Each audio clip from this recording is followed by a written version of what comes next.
Yung servisyo ni Romtom, dati yan, doon daw natulog si Hansel kasi yan, init na init sa bahay niya. At paano kayo pa? Pero, pero guys, sa chicken safety food, di ba kasi ang hirap eh. Hirap, mahirap magsalita. So, dapat, ang sa akin lang, ingatan ni Ate Mary yung mga anak ko na mga babae. Kasi sa panahon ngayon, hindi pwedeng magtiwala. So, yung mga napapanood natin, napabalitaan natin, kung ano mga nangyayari, di ba?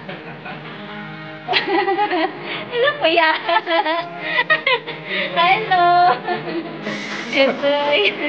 Yun. Sabi ko, mag-isa tayo ng hantag. Ganun. Sabi ng ating Michael, anak mo, babae. Alam mo, panahon ngayon,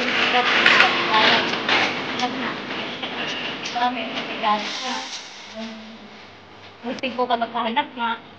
O, pinipiting nga pa na.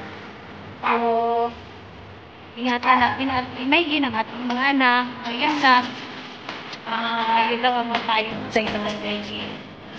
Ingatan mo yung mga ating mga babae yan. Ayan na. So, yun lang guys. Bye lang. Chat lang. Bye-bye. Ingat po tayo lahat. God bless. Love you. Mwah! Bye!